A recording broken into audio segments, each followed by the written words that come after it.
What if I told you that your thoughts are not always your ally? You've been there before, lying awake at night, replaying conversations, worrying about things you can't change, stuck in an endless loop of what-ifs. Overthinking drains your energy, clouds your judgment, and steals your peace of mind. But what if you could break free from this cycle? What if there was a way to stop overthinking and reclaim control over your mind? The ancient Stoics understood this struggle. Marcus Aurelius, Seneca, and Epictetus all faced the same mental battles we do today. Yet, they discovered a way to rise above it, to think clearly, manage frustration, and find peace in the chaos of life. In this video, we'll explore 10 Stoic ways to stop overthinking and develop mental clarity. These principles have helped countless thinkers, warriors, and leaders overcome doubt and indecision, and they can help you too. Each method is backed by timeless Stoic wisdom, designed to calm your mind, sharpen your focus, and free you from the weight of unnecessary thoughts. Stay with me until the end, because the last technique might completely change the way you see your own thoughts. Let's begin. Externalize your thoughts. Your thoughts are not you. Let that sink in for a moment, because this simple realization could be the key to breaking free from the prison of overthinking. Most people go through life trapped inside their own minds, mistaking every passing thought for truth. A negative thought arises, and suddenly, we believe we are a negative person. A moment of doubt creeps in, and we assume we are incapable. A fleeting worry takes hold, and we convince ourselves that something terrible is about to happen. We internalize our thoughts as if they define us. But what if they don't? What if your thoughts were just visitors, temporary guests in the home of your mind? Some welcome, some uninvited, and like guests, they can enter and they can leave. Marcus Aurelius, the Roman emperor and Stoic philosopher, wrote, "You have power over your mind, not outside events. Realize this, and you will find strength." The problem is, most of us forget that we have this power. Instead of observing our thoughts, we become entangled in them. Instead of watching them drift by, we chase them, analyze them, fear them.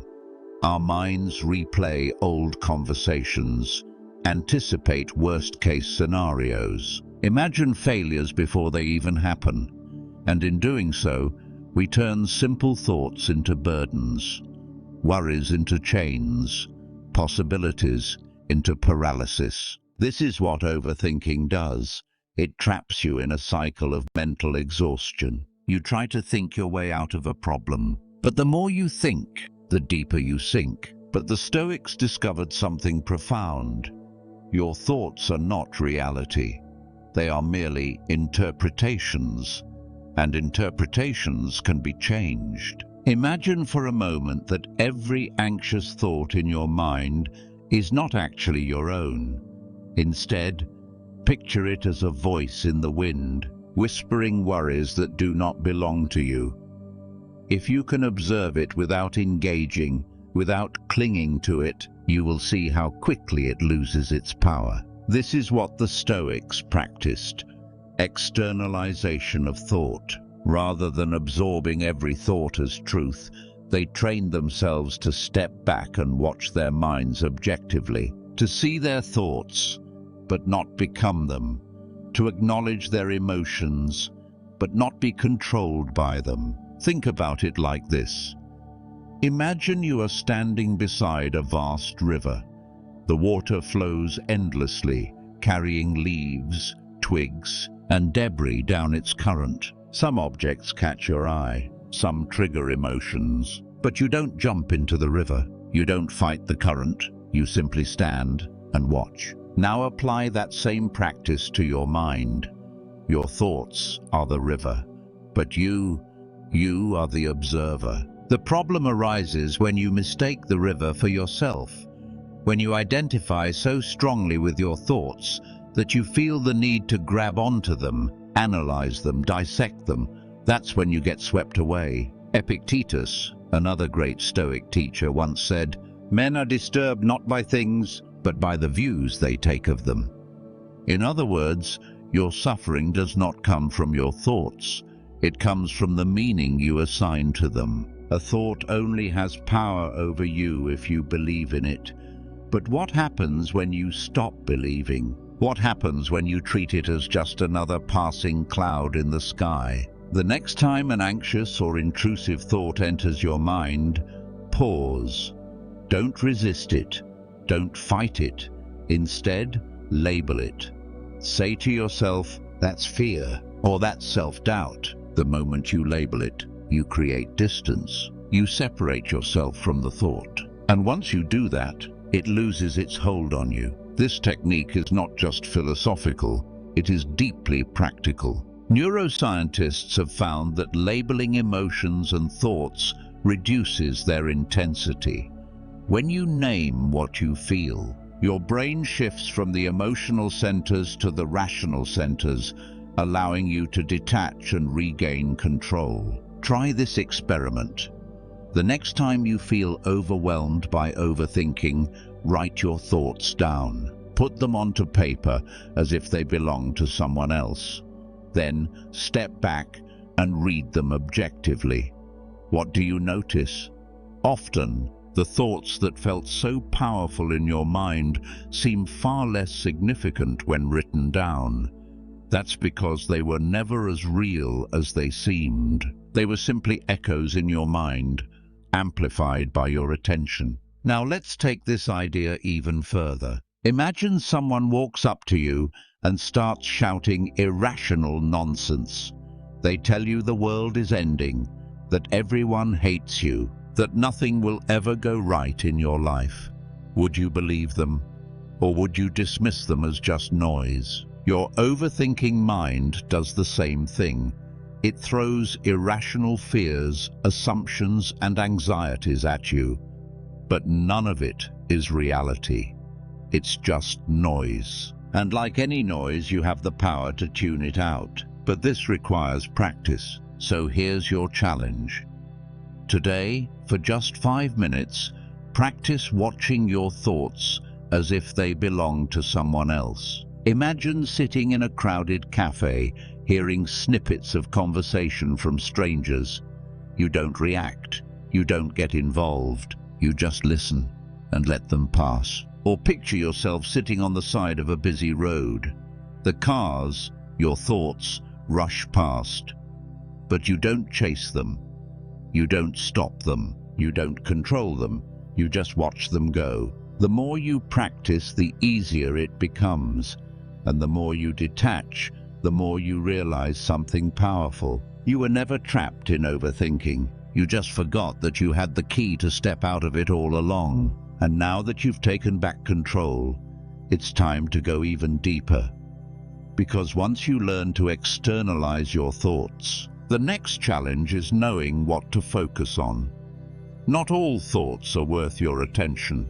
Not everything deserves your energy. Let's explore how the Stoics mastered the art of directing their energy only toward what truly matters.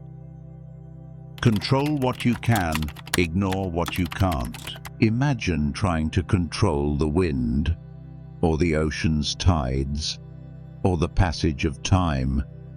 It sounds absurd, doesn't it? Yet, every day, we waste our mental energy trying to control things just as uncontrollable. We worry about the past as if we could rewrite it. We obsess over the future as if we could predict it. We ruminate over others' opinions as if we could change them. And with each attempt to control the uncontrollable, we suffer. But here's the truth. You only have power over one thing, your own mind. This was the cornerstone of Stoic wisdom. The ancient Stoics knew that most of our suffering doesn't come from events themselves, but from our futile attempts to control things beyond our reach. Epictetus, one of the greatest Stoic teachers, said it clearly. Some things are up to us and some are not. Our opinions, desires, and actions are up to us. Everything else is not. This may sound simple, but it's one of the most liberating truths you will ever realize. When you stop wasting energy on things you can't control, you reclaim that energy to focus on what you can control: your own actions, your own reactions, your own perspective. Think about it. You can't control what others think of you, but you can control how you respond. You can't change the past, but you can learn from it. You can't predict the future, but you can prepare for it. So why do we keep trying to control the uncontrollable? Why do we waste countless hours replaying past mistakes, worrying about future outcomes, and stressing over people's opinions? It's because we mistakenly believe that if we think about something long enough, we can change it. We believe that if we worry about every possible outcome, we can prevent failure. We believe that if we obsess over someone's opinion, we can somehow influence it. But the reality is, all we do is exhaust ourselves. We get stuck in a cycle of overthinking, draining our mental and emotional energy on things we have no power to change. This is why the Stoics made a clear distinction. Control what you can, ignore what you can't. Imagine holding two boxes, one labeled "within my control" and the other labeled "beyond my control." In the first box, place your thoughts, your actions, your responses, and your attitude. In the second box, place everything else: other people's opinions, the past, the future, even the weather.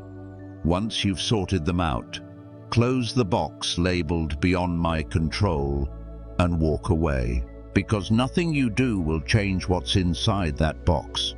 But the other box, that's where your power lies. Here's a practical example. Suppose you're waiting to hear back about a job interview. You can't control the outcome. You can't control the employer's decision or the other candidate's qualifications. But you can control how you prepare for the next opportunity. You can control how you react to the outcome, whether it's positive or negative. You can choose to learn from the experience, to grow, to move forward. When you focus on what you can control, you free yourself from unnecessary worry and stop overthinking. Marcus Aurelius, the philosopher king, understood this deeply. He faced battles, betrayals, and political turmoil. Yet he wrote, "You have power over your mind, not outside events. Realize this, and you will find strength." Marcus didn't waste his days worrying about the actions of his enemies or the opinions of the Senate. Instead, he focused on his own integrity, his own courage, his own wisdom. And by doing so, he found peace, even in the chaos of an empire. Now imagine if you did the same. Imagine waking up each day with the clarity to focus only on what's within your control. Imagine the freedom of releasing everything else. This doesn't mean becoming indifferent or passive. It means becoming strategically selective with your attention. It means recognizing that by letting go of what you can't change, you gain the power to change yourself. But this takes practice. It requires a mental discipline that must be cultivated daily. The next time you catch yourself overthinking or worrying, ask yourself one simple question. Is this under my control? If the answer is yes, take action. If the answer is no, release it. Because no amount of overthinking will change what you can't control. But by choosing where to focus your energy, you regain power over your mind. This isn't just philosophy, it's neuroscience. Studies show that when we focus on things outside our control, our stress levels rise, leading to anxiety and burnout. But when we focus on what we can control, our brains activate problem-solving regions, increasing our resilience and reducing stress. So make it a habit. Each morning, remind yourself, today I will control my actions, my words, my perspective, and I will release everything else. Imagine how different your life could be, how much lighter, how much clearer, how much more peaceful. This is the power of Stoicism. This is how you stop overthinking and manage frustration, by controlling what you can and ignoring what you can't. But this is just the beginning. Once you learn to focus on what you can control, the next step is to break the habit of overthinking by setting clear boundaries in your mind. Let's explore how the Stoics mastered this with the power of the 5-minute rule. The 5-minute rule. How long do you spend worrying about things that never actually happen? How many hours have you lost to scenarios that only exist in your mind? If you're honest, the answer is too many. We all do it. We get stuck in endless loops of overthinking, analyzing every word, every action, every possibility, hoping to find certainty in an uncertain world. But here's the irony. The more you think, the less you live. You replay past conversations, wondering if you said the wrong thing. You imagine future situations, rehearsing your responses for events that might never come. You exhaust yourself over decisions, torn between options that are probably equally fine.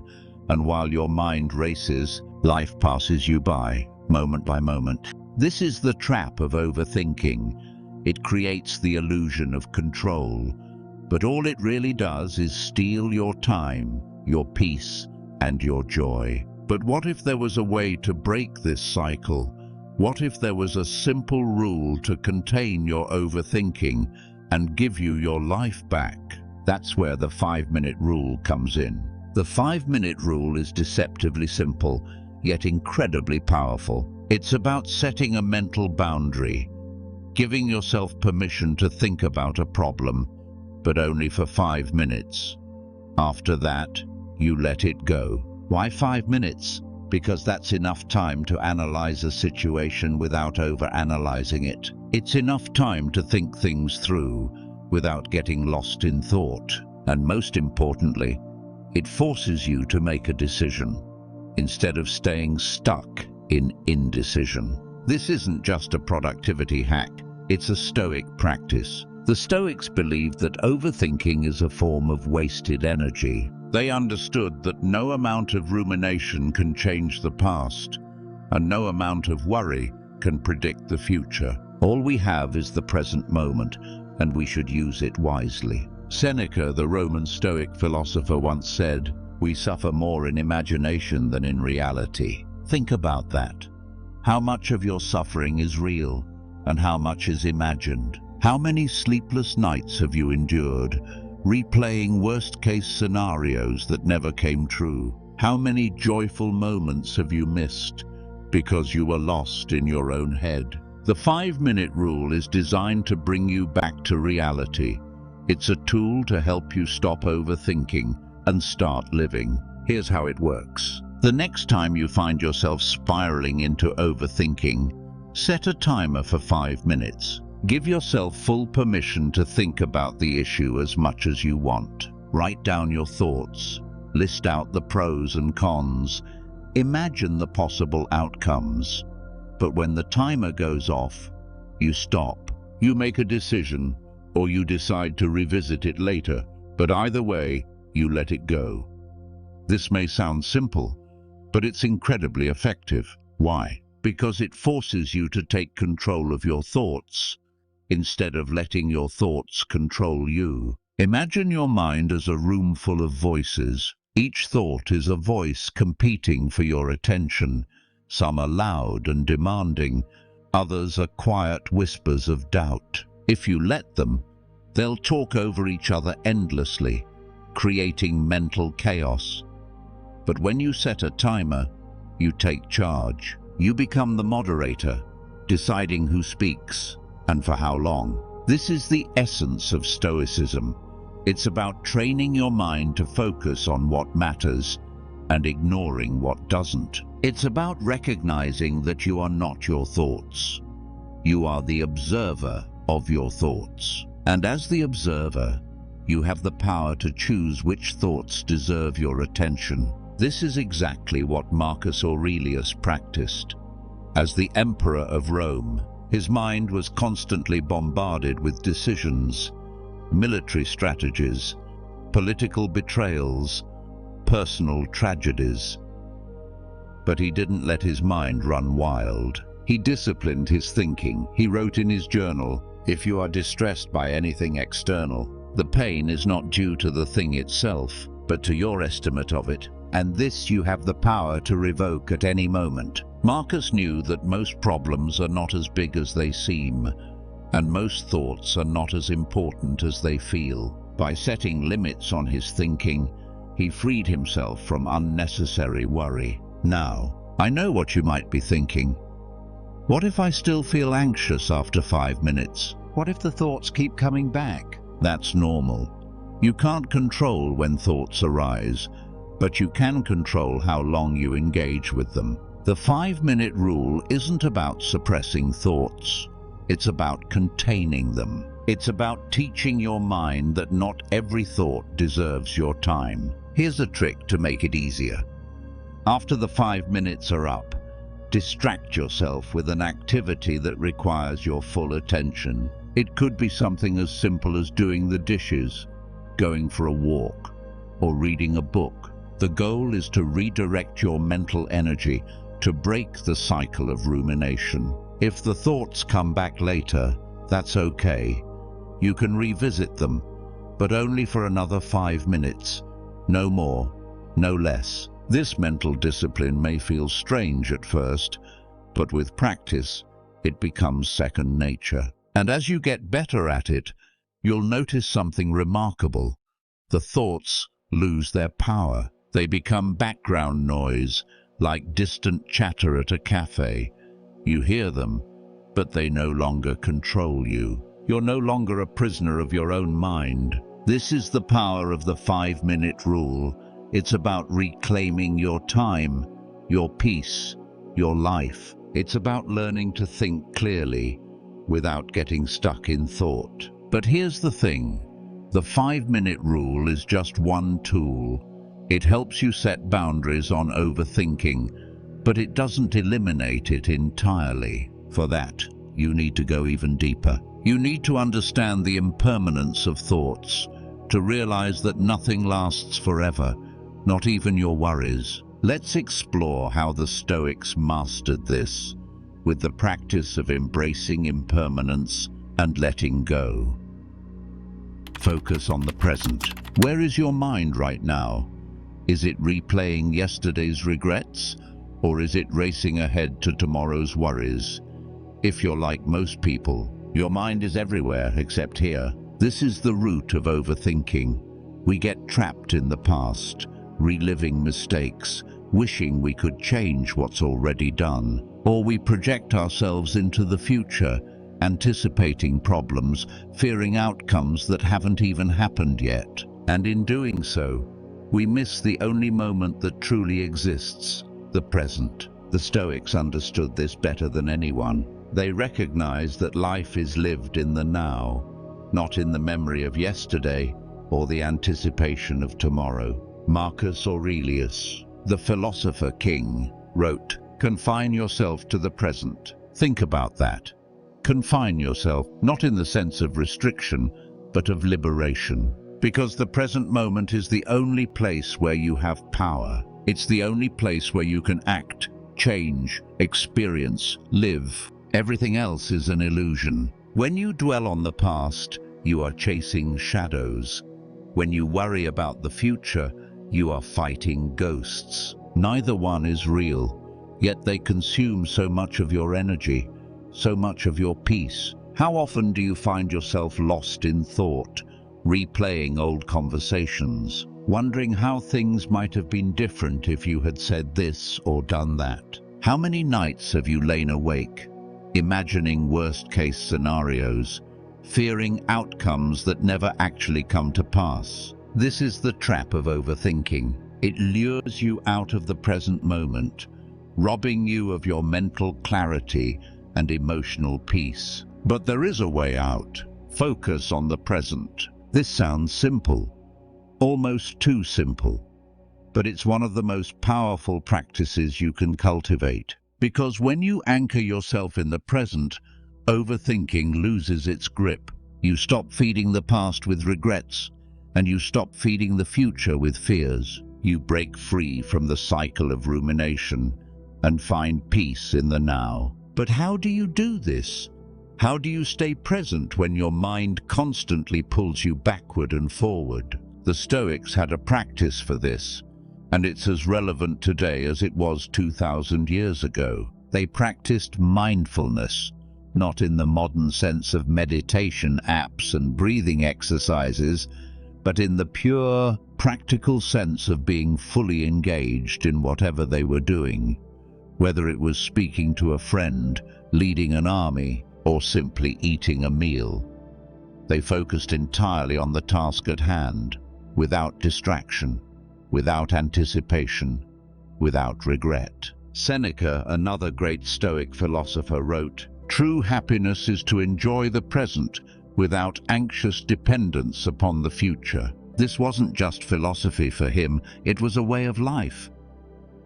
Imagine eating your favorite meal, the flavors, the textures, the aromas, fully experiencing each bite.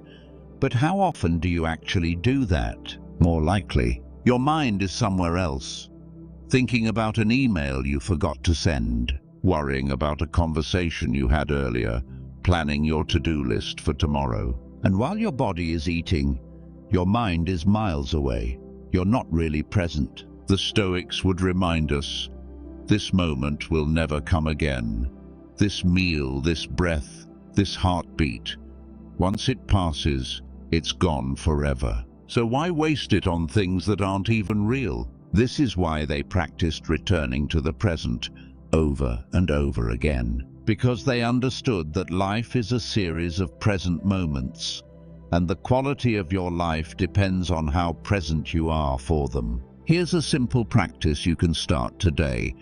It's deceptively easy, but incredibly powerful. Take 1 minute each day to focus entirely on your breath. Not 10 minutes, not an hour, just 1 minute. Close your eyes and bring your attention to the sensation of breathing. Feel the air entering your nostrils. Feel your chest rise and fall. Feel the gentle pause between each breath. If your mind wanders, and it will, just gently bring it back to your breath.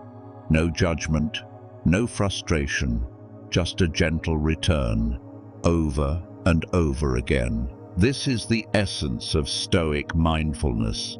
It's not about emptying your mind or escaping reality. It's about being fully present with reality, exactly as it is. Marcus Aurelius practiced this every day. He wrote in his journal, "Receive each moment as it arrives, with gratitude and without resistance." He knew that life is unpredictable, that things don't always go according to plan. But he also knew that resisting reality only creates suffering. So he trained himself to be present, to accept each moment with equanimity, to let go of what was, and to stop fearing what might be. Imagine living like that. Imagine the freedom of letting go of regrets, of no longer being haunted by the past. Imagine the peace of releasing your fears, of no longer being paralyzed by the future. This is the power of focusing on the present. It's not just about stopping overthinking, it's about transforming how you experience life. Because when you're fully present, everything changes. Food tastes better, conversations are deeper, experiences are richer. Even the simplest moments become profound. But this isn't just about enjoying life more, it's about thinking clearly, about making better decisions. Because when your mind is anchored in the present, you see things as they really are, not as your fears or regrets distort them to be. You gain mental clarity. You respond instead of reacting. You act instead of hesitating. You live instead of merely existing. This is what the Stoics called living in accordance with nature. It means embracing each moment fully, without judgment, without resistance. It means flowing with life instead of fighting against it. This doesn't mean ignoring the past or the future. It means placing them in their proper context. Learn from the past, but don't live there. Plan for the future, but don't worry about it. Return again and again to the present moment, because this moment, right here, right now, is the only thing that is real. Everything else is just a thought. So here's your challenge. Today, take 1 minute to practice being fully present. Just 1 minute. Focus on your breath, on the sensations in your body, on the sounds around you. Notice the thoughts that arise and let them pass like clouds in the sky. Do this every day and watch how your life changes. Watch how your mind calms, how your worries fade, how your overthinking loses its power. This is the gift of the present moment. This is the freedom of living like a Stoic. And once you master this, once you learn to stop overthinking by returning to the present, the next step is to break the habit of mental clutter altogether. Let's explore how the Stoics did this, with the practice of mental decluttering and letting go. Break the thought loop. How many times have you caught yourself thinking the same thought over and over again, trapped in a loop of worry, doubt, or regret? It's like a song stuck on repeat, playing endlessly in the back of your mind. You try to ignore it, to push it away, but the more you resist, the louder it gets. This is the nature of overthinking. It keeps your mind spinning in circles, preventing you from seeing things clearly, making decisions, or moving forward. The more you think, the deeper you sink, until your thoughts become your prison. But what if there was a way to break free? What if you could take these thoughts and pull them out of your head, placing them somewhere where they no longer have power over you? The Stoics had a solution, and it's surprisingly simple. Write them down. Marcus Aurelius, one of the greatest Stoic philosophers, practiced this every day. He kept a journal, not to document his life, but to declutter his mind. He wrote his thoughts down to see them clearly, to separate what mattered from what didn't, to train his mind to focus only on what he could control. His private writings became meditations, one of the most influential Stoic texts in history. But when he wrote them, he wasn't trying to be a great philosopher. He was simply trying to understand his own thoughts. He wrote, "You have power over your mind, not outside events. Realize this, and you will find strength." By writing his thoughts down, Marcus was able to take control of his mind, instead of letting his mind control him. And you can do the same. Think about it. When a thought stays in your head, it feels huge. It dominates your mental space, creating stress, doubt, and confusion. But when you put it on paper, something shifts. You externalize it, making it something you can look at, analyze, and even question. This is the power of writing. It gives you distance from your own mind. It transforms vague worries into concrete words, and once they are written, they lose their grip. Try this. Next time you find yourself trapped in a cycle of overthinking, take a notebook or even a scrap of paper and write down exactly what's on your mind. It doesn't have to be structured. It doesn't have to make sense. Just get it out of your head. Then step back and read what you wrote. What do you see? Often, you'll realize that your thoughts are exaggerated, that your worries are irrational, that the things that seemed overwhelming in your mind look smaller on paper. This is because the act of writing forces clarity. It turns an emotional storm into something logical. It helps you see your thoughts objectively, instead of being consumed by them. The Stoics knew this. Seneca, another great Stoic, advised, "We suffer more in imagination than in reality." Overthinking makes problems seem bigger than they are. But when you write them down, you strip them of their illusion, and you see them for what they really are. This technique isn't just for philosophers. Many of the world's most successful people keep journals, not to record their lives, but to process their thoughts. Entrepreneurs, athletes, writers, they all use journaling as a tool to clear their minds, set their focus, and make better decisions. Think of an athlete who misses a crucial shot in a game. If they let that thought loop in their head, it will haunt them for weeks, affecting their confidence, their performance, their ability to move forward. But if they write it down, if they analyze what happened, what they can learn, and how they can improve, they take control of the situation. They break the cycle, and you can do the same. If you struggle with overthinking, if your mind feels cluttered with worries, doubts, and endless what-ifs, make writing a daily practice. Here's how. Set a timer for 5 minutes. Write down whatever is on your mind, without filtering, without judgment. Once the timer ends, put your pen down and read what you wrote. Ask yourself, is this thought true? Is it helpful? Can I control it? If the answer is no, let it go. This is not about solving every problem. It's about getting thoughts out of your head, seeing them clearly, and deciding which ones deserve your attention. Because most thoughts don't. Most of what we overthink never actually happens. Most of our worries are illusions.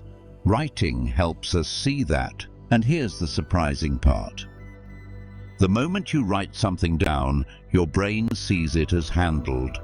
The mental loop breaks. Your mind stops repeating the same thought over and over again. It's like closing an open tab in your browser. The information is still there if you need it, but it's no longer draining your mental energy. This is why journaling is such a powerful tool. It's not just about recording your thoughts, it's about freeing yourself from them. Marcus Aurelius didn't write meditations to impress anyone. He wrote them to discipline his own mind, to remind himself of what mattered, to silence the noise and focus on what he could control. And if a Roman emperor who ruled over millions, who faced war, betrayal, and constant pressure, could use this practice to keep his mind clear, so can you. So try it. Tonight, before you go to bed, take a few minutes to write down your thoughts. See them for what they are, question them, challenge them, let go of what doesn't serve you. And as you do this, you'll notice something remarkable. Your mind will become quieter. Your thoughts will lose their weight. You will stop overthinking and start living. And when you master this, when you learn to break the cycle of mental loops through writing, the next step is even deeper. Let's explore how the Stoics used detachment and perspective shifting to free themselves from unnecessary suffering and find lasting peace. Voluntary discomfort. How often do you find yourself avoiding discomfort, seeking only what is safe, easy, and familiar? It feels natural, right? Our minds are wired to seek comfort and avoid pain. But what if this instinct, this desire for comfort, is actually the very thing that traps you in overthinking? Think about it. Overthinking thrives on fear, fear of uncertainty, fear of failure, fear of discomfort. It convinces you to stay in your safe zone, to replay scenarios, to analyze every possibility, just to avoid facing the unknown. But here's the paradox. The more you avoid discomfort, the more you empower fear. The more you seek comfort, the more your mind races, trapped in a cycle of what-ifs and could-bes. This is why the Stoics practiced voluntary discomfort. They understood that by choosing discomfort, they could break free from fear. They could stop overthinking and face life with courage and clarity. Seneca, one of the greatest Stoic philosophers, used to sleep on the floor, eat the simplest foods, and wear old, worn-out clothes. Not because he couldn't afford luxury, but because he wanted to train his mind. He wanted to prove to himself that he could live without comfort, that discomfort wasn't as terrifying as his mind made it seem. He wrote, "Set aside a certain number of days during which you shall be content with the scantiest and cheapest, fare with coarse and rough dress, saying to yourself all the while, 'Is this the condition that I feared?'" By voluntarily experiencing discomfort, Seneca freed himself from fear. He realized that the worst-case scenario wasn't as bad as his mind imagined, and because of this, he could face life's challenges with courage and calmness. Now, you might be wondering, why would anyone choose discomfort? Isn't life already hard enough? The answer lies in the power of preparation. When you practice discomfort in controlled, safe situations, you build resilience. You prepare your mind for the unexpected, so that when life does throw challenges your way, you don't panic, you don't overthink, you simply respond with strength and clarity. This is how you stop overthinking. By facing discomfort head-on, you train your mind to stop fearing it. You break the cycle of worry, and you find freedom on the other side. Here's how you can practice voluntary discomfort. Start small. You don't have to sleep on the floor like Seneca, but you can take a cold shower. Feel the shock of the cold water. Notice how your mind immediately resists it, how it wants to escape, but don't give in. Stand there, breathe, and let yourself feel the discomfort. Notice how the initial shock fades, how your body adjusts, how your mind calms down. You'll realize that the discomfort is temporary, that you're stronger than you thought, and most importantly, that your mind exaggerated the fear. This is the lesson. Discomfort is temporary, but the strength you gain from facing it lasts forever. Try this too. Leave your phone at home for an hour and see how anxious you become. Notice the urge to check notifications, the fear of missing out, the discomfort of being alone with your thoughts. It's uncomfortable, but it's powerful, because when you face this discomfort, you break the dependency. You stop letting your phone control your mind, and you regain your mental clarity. This is how the Stoics trained themselves to be mentally unshakable. By choosing discomfort, they prepared themselves for life's uncertainties. Think about it. How often do we overthink because we're afraid of discomfort? We overthink conversations, fearing awkwardness. We overthink decisions, fearing failure. We overthink the future, fearing the unknown. But when you train your mind to be comfortable with discomfort, these fears lose their power. You become more decisive, more resilient, and more at peace. Marcus Aurelius, another great Stoic, faced immense challenges as a Roman emperor. Wars, betrayals, and the constant pressure of leadership. Yet, he remained calm, focused, and wise. Why? Because he practiced voluntary discomfort. He trained his mind to face fear, to embrace uncertainty, and to remain calm in chaos. He wrote, "You have power over your mind, not outside events. Realize this, and you will find strength." By choosing discomfort, Marcus prepared himself for whatever life threw his way. He stopped fearing the unknown, and because of this, he stopped overthinking. This is the secret. Discomfort is not your enemy. Comfort is. Comfort keeps you safe, but it also keeps you small. It keeps you trapped in fear, in worry, in overthinking. But when you face discomfort willingly, you find freedom. You realize that pain is temporary, that fear is an illusion, and that you are stronger than your mind lets you believe. This is why the Stoics embraced discomfort. They knew that by choosing to be uncomfortable, they freed themselves from fear. They broke the cycle of overthinking and found clarity and courage. So ask yourself, what discomfort are you avoiding right now? What fear is keeping you trapped in overthinking? Are you avoiding a difficult conversation, fearing rejection or conflict? Are you avoiding taking action, fearing failure or judgment? Are you avoiding being alone, fearing your own thoughts? The answer isn't to avoid discomfort, but to choose it, to face it willingly, and to train your mind to find peace within it. Start today. Choose one small discomfort and face it head-on. Whether it's a cold shower, a difficult conversation, or an hour without your phone, embrace the discomfort. Feel the fear, feel the resistance, but don't give in. Let yourself be uncomfortable and see what happens. You'll notice something remarkable. The discomfort fades, the fear loses its power, and you find mental clarity and emotional freedom. This is the power of voluntary discomfort.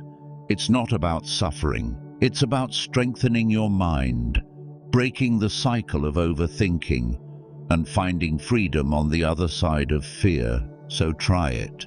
Step into discomfort willingly. Train your mind to be comfortable with uncertainty, and watch how your fears fade, how your worries dissolve, and how you stop overthinking. Because the truth is, when you choose discomfort, you choose freedom. Gratitude over worry. Have you ever noticed how your mind clings to worry, replaying the same fears, the same doubts, over and over again? It's like a broken record, stuck in a loop, trapping you in a cycle of anxiety and overthinking. But what if I told you that the key to breaking this cycle is not to fight the worry, but to replace it with gratitude? This might sound too simple, even cliché, but here's the truth. You cannot be grateful and anxious at the same time. It's neurologically impossible. Your mind can't focus on fear and gratitude at the same time. And this is where the power of gratitude over worry comes in. The Stoics understood this thousands of years ago. They knew that by shifting your focus from what's missing to what you already have, you transform your mindset from scarcity to abundance, from fear to peace. Seneca once wrote, "True happiness is to enjoy the present without anxious dependence upon the future." Think about that. He wasn't just talking about living in the moment, but about breaking the cycle of worry by appreciating the present, by focusing on what is rather than what could be. Because the truth is, most of our worries are about the future, the what-ifs, the unknowns. We worry about things that haven't happened yet and might never happen. But gratitude brings us back to the present, to what is certain, to what is real, right now. Here's how it works. The next time you find yourself spiraling into worry, pause, close your eyes, take a deep breath, and think of one thing you're grateful for. It doesn't have to be big or profound. It could be as simple as the warmth of the sun, the taste of your morning coffee, or the sound of your child's laughter. Notice how this small shift interrupts the worry loop, how it brings you back from the future to the present, how it changes your energy from fear to gratitude. This isn't just a feel-good exercise, it's a powerful mental reprogramming tool. When you practice gratitude consistently, you rewire your brain to focus on the positive, to see abundance instead of lack, to find peace instead of fear.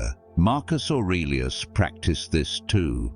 Every morning he would remind himself of the blessings in his life, his health, his family, his role as emperor, not to boast, but to ground himself in gratitude and to guard his mind against the anxieties of leadership. He wrote, "When you arise in the morning, think of what a privilege it is to be alive, to breathe, to think, to enjoy, to love." This wasn't just positive thinking. It was a deliberate choice to focus on gratitude, to stop overthinking, and to find peace, even in the chaos of life. And you can do this too. Here's a simple practice. The 3 blessings exercise. Every night, before you go to bed, write down 3 things you are grateful for. They can be small or big. It doesn't matter. What matters is that you feel the gratitude.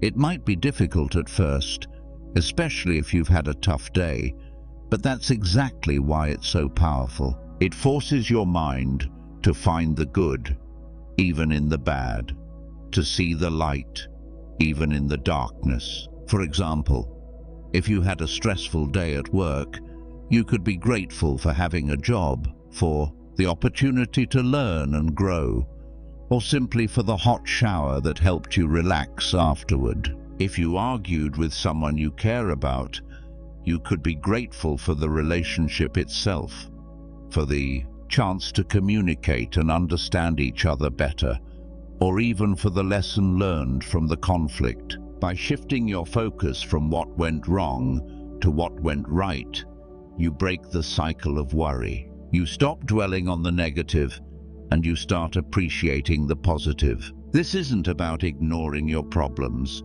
or pretending everything is perfect. It's about changing your perspective, about choosing gratitude over worry. Because here's the truth.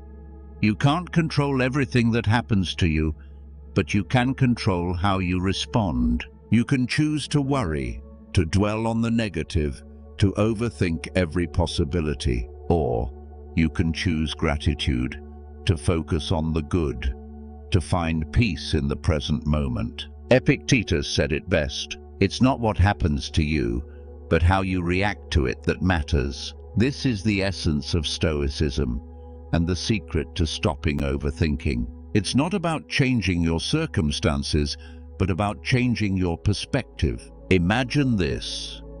The next time you catch yourself spiraling into worry, pause, take a deep breath, and think of one thing you're grateful for. It could be anything, no matter how small. Feel the gratitude. Let it fill your heart. Let it replace the worry. Notice how your energy shifts, how your mind calms down, how your thoughts become clearer. This is the power of gratitude. It's not just an emotion, it's a mental reset button, a way to break the cycle of worry and to find peace, even in the midst of chaos. And the more you practice this, the stronger it gets.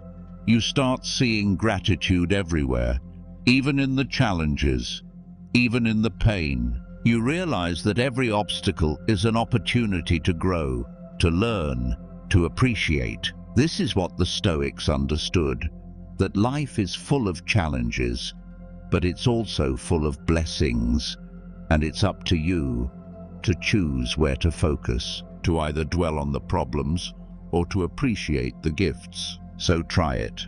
Tonight, before you go to bed, write down 3 things you are grateful for. It could be as simple as a meal you enjoyed, a conversation that made you smile, or just the fact that you made it through another day. Do this every night and watch how your perspective changes, how your worries fade, how your fears dissolve, and how your heart fills with peace. Because the truth is, you can't be grateful and anxious at the same time.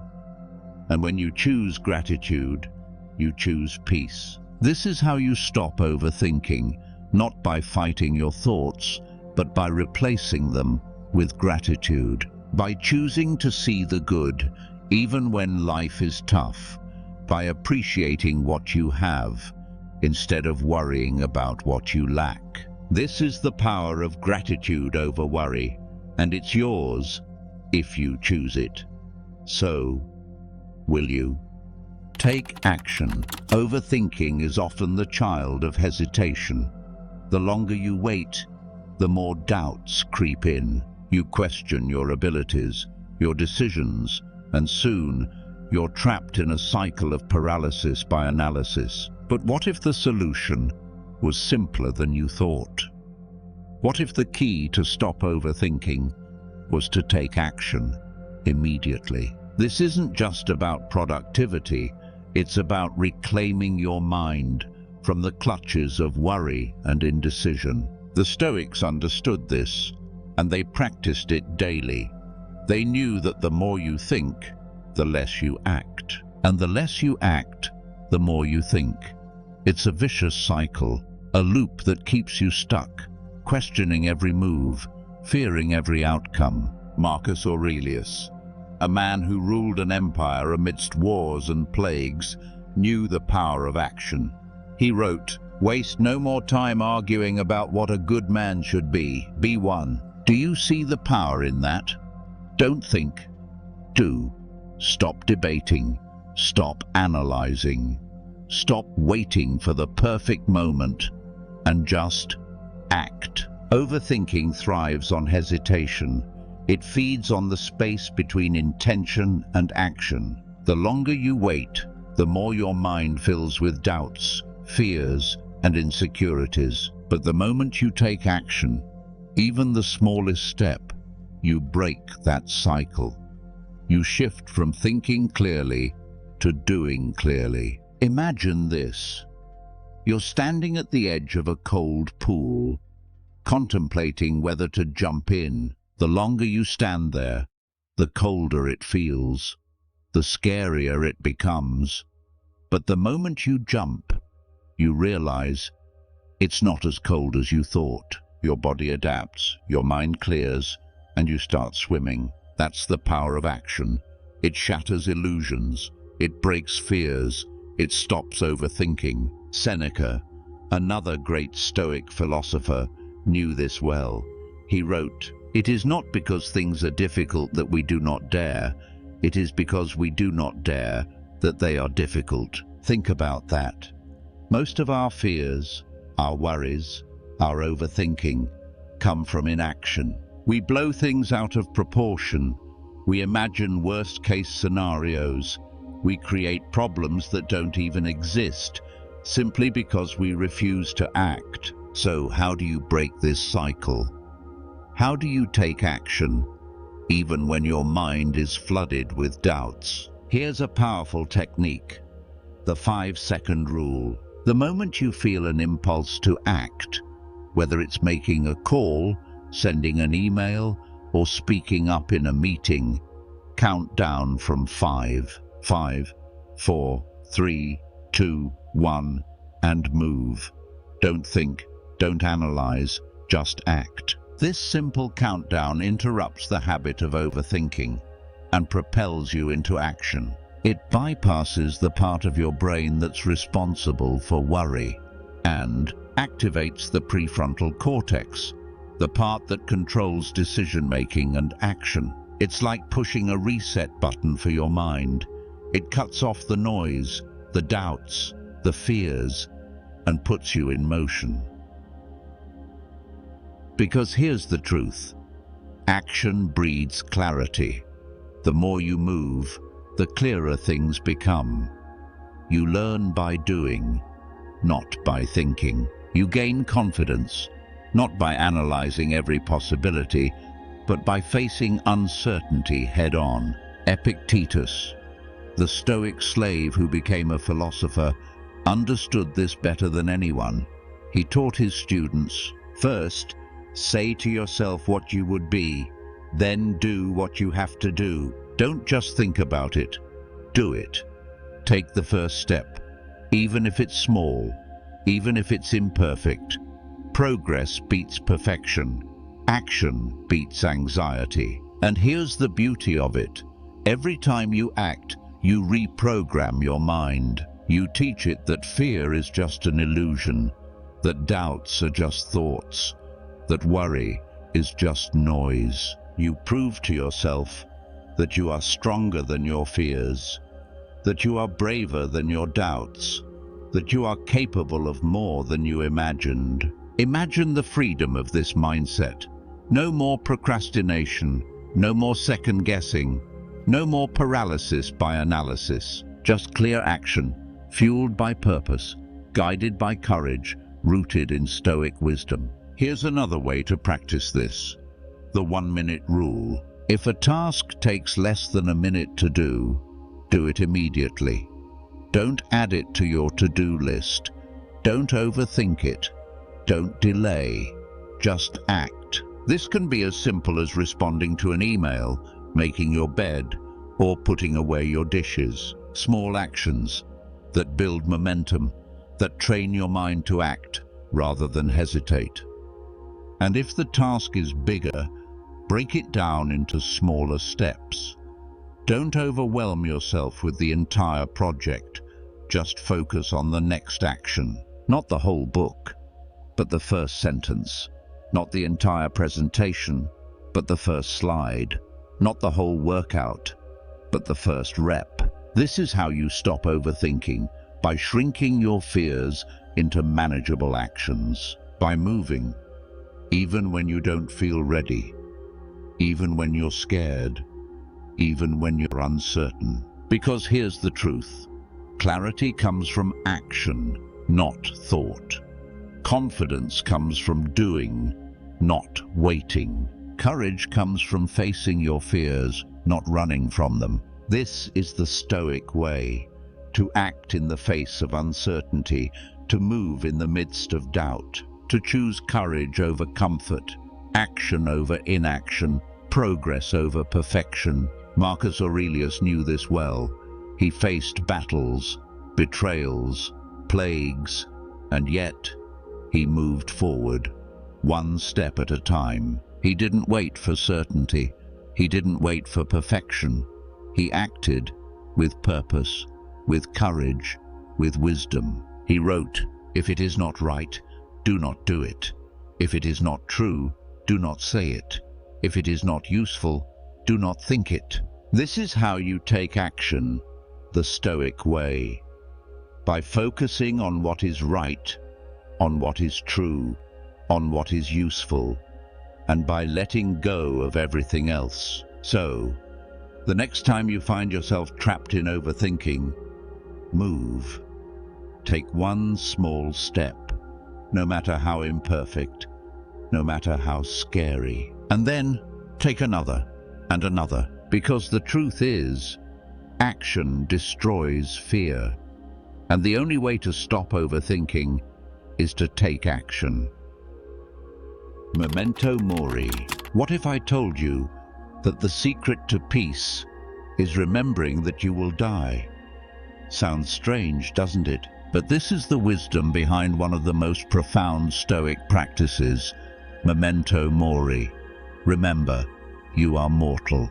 Remember, your time is finite. When you realize that life is short, that your days are numbered, you begin to see clearly what truly matters and what doesn't. Stop overthinking, not by trying to control every thought, but by realizing that most of them simply don't matter. That argument you had, that opportunity you missed, that embarrassing moment.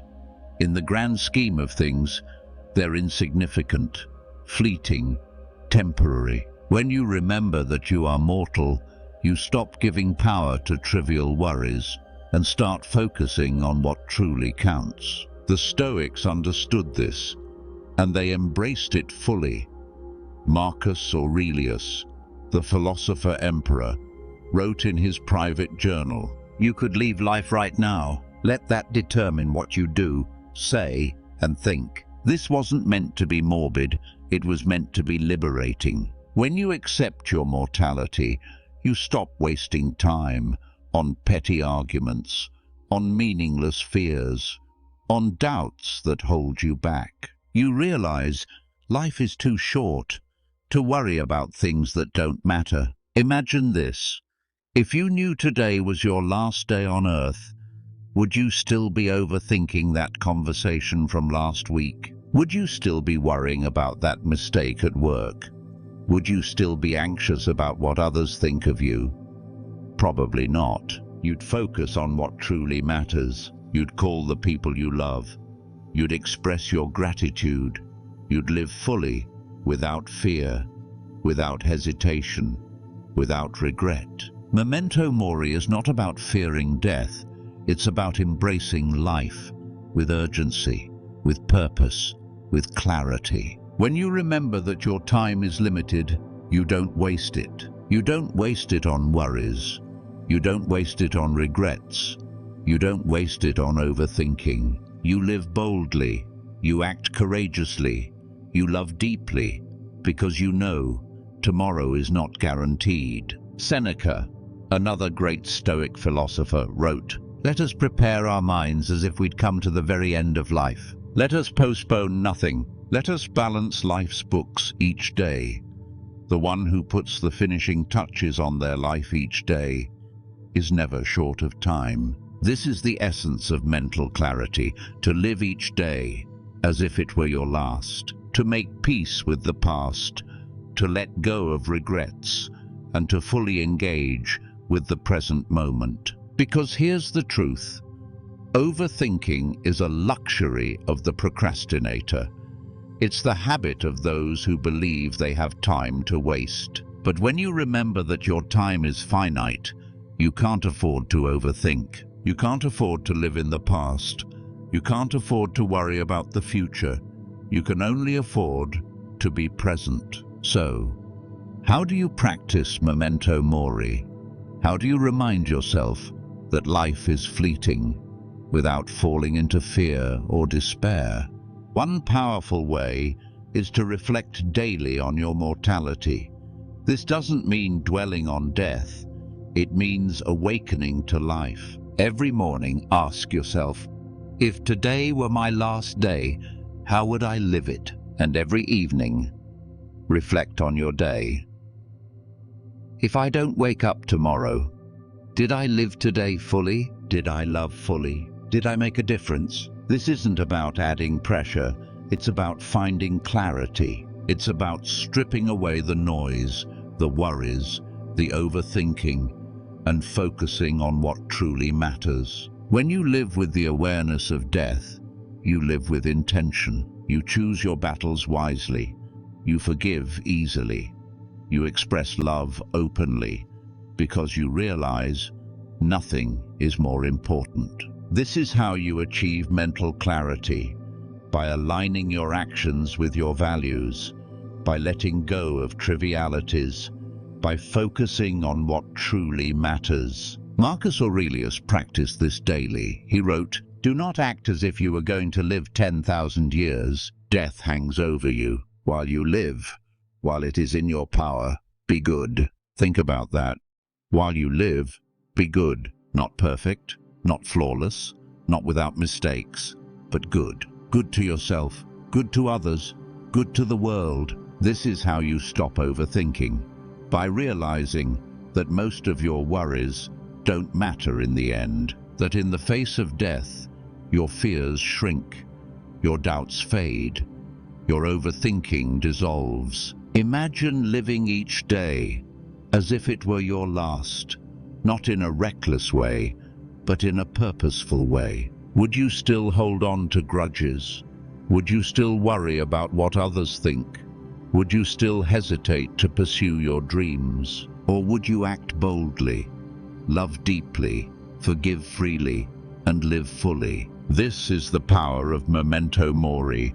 It frees you from the prison of overthinking and opens the door to mental clarity. It reminds you that life is short and that your time is precious. Seneca put it beautifully. It is not that we have a short time to live, but that we waste a lot of it.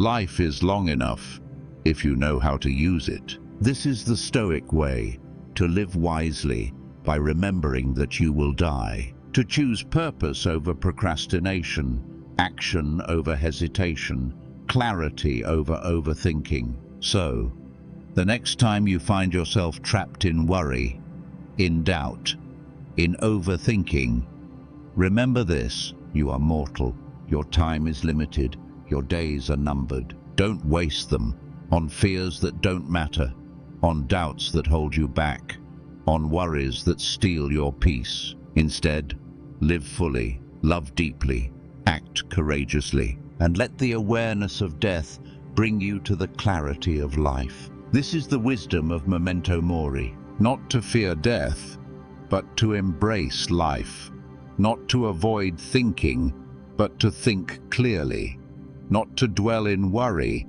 but to live in purpose. Because when you remember that your time is finite, you stop overthinking and you start living. Seek wisdom from others. What if the solution to overthinking is not to think less, but to think together? What if the clarity you seek is hidden in a conversation, waiting to be discovered through another person's perspective? This is the power of seeking wisdom from others, an ancient Stoic practice that teaches us to not bear the burden of our thoughts alone. You see, overthinking often happens in isolation. When we are trapped in our own minds, our thoughts start to loop, echoing the same worries, the same fears, the same doubts, over and over again. It's like being lost in a maze, where every turn looks the same, and the exit seems impossible to find. But here's the truth: the exit is not found by walking alone. It's found by seeking guidance, by asking for directions, by sharing your thoughts with someone who can see from the outside what you cannot see from within. Stop overthinking, not by suppressing your thoughts, but by expressing them; not by isolating yourself, but by connecting with others. Thinking clearly doesn't mean thinking alone. It means thinking together, sharing perspectives, and gaining wisdom from those who have walked the path before you. This is not a weakness. It's not a sign of incompetence. It's a sign of wisdom, a sign of humility, a sign of growth. The Stoics understood this deeply.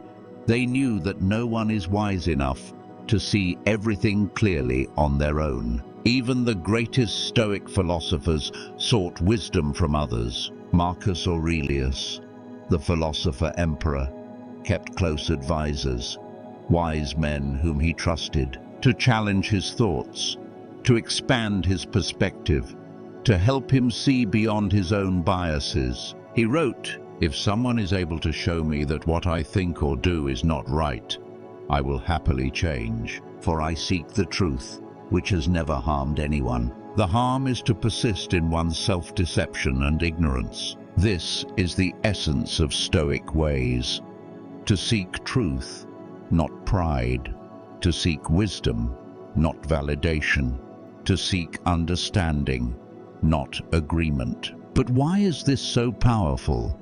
Because when you share your thoughts, you break the cycle of overthinking. You expose your fears to the light of reason. You allow someone else to challenge your assumptions, to question your doubts, to provide a perspective you could not see on your own. Imagine this: you're struggling with a decision. Should you stay in your comfort zone or take a risk? Should you pursue your passion or play it safe? You've thought about it 1,000 times, but you're still stuck, paralyzed by overthinking. Now imagine sharing this dilemma with someone you trust, a mentor, a friend, a family member, someone who knows you well but is not trapped inside your mind. They listen, they understand, and then they offer a perspective you never considered, a solution that seems so obvious once it's spoken out loud. This is the power of seeking wisdom from others. It frees you from the echo chamber of your own thoughts and brings clarity through connection. Seneca, another great Stoic philosopher, understood this well. He wrote, "Associate with people who are likely to improve you. Welcome those whom you can improve. The process is mutual, for people learn while they teach." This is not just about asking for advice. It's about building a community of wisdom, a circle of trusted minds who challenge each other, who learn from each other, who grow together. Because here's the truth. Overthinking thrives in isolation. It feeds on loneliness, on self-doubt, on the illusion that you must figure out everything on your own. But when you share your thoughts, when you speak your worries out loud, they lose their power. They are no longer heavy, no longer overwhelming, no longer inescapable. They are just words, just ideas, just possibilities that can be explored, examined, and resolved. So, how do you practice seeking wisdom from others? How do you break the cycle of overthinking by connecting with others? First, choose your circle wisely. Not everyone deserves to hear your thoughts.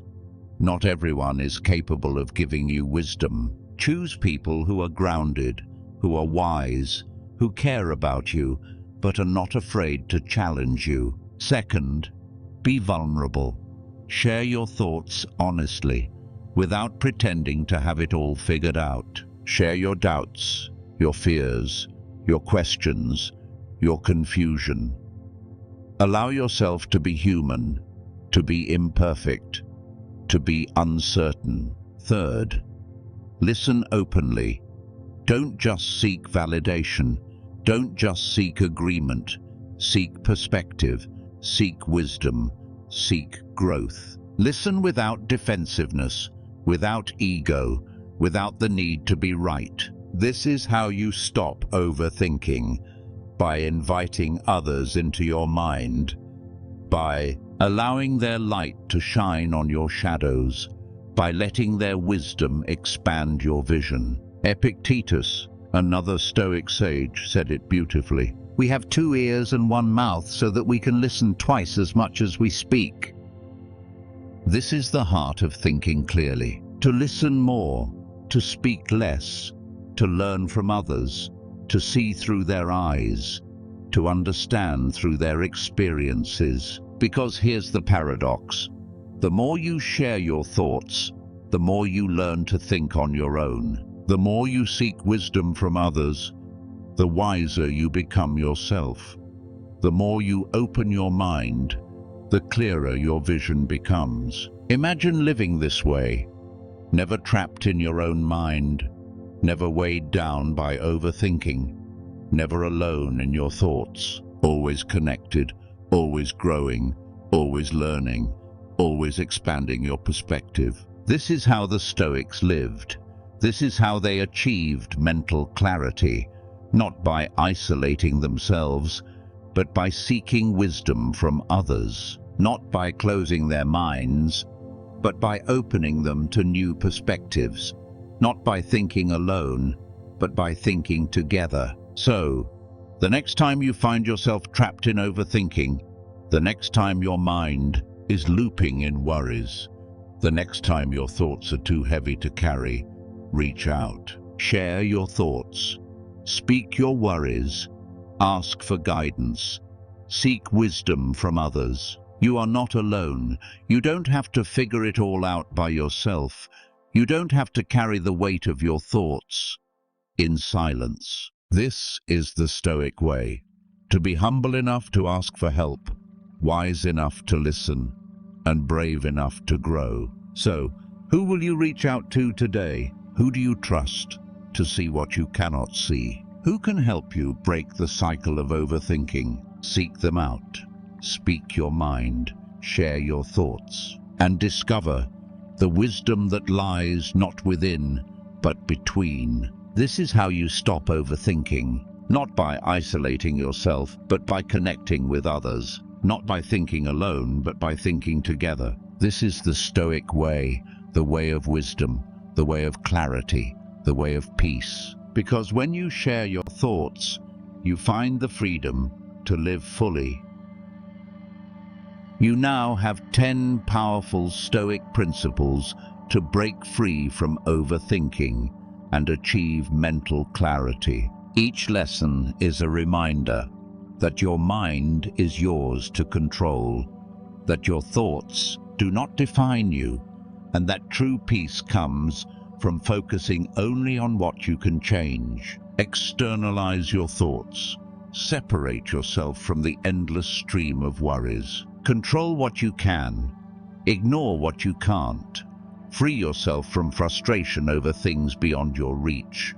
Set limits to your thinking, because overanalyzing only leads to paralysis. Stay in the present, rather than drowning in the past or fearing the future.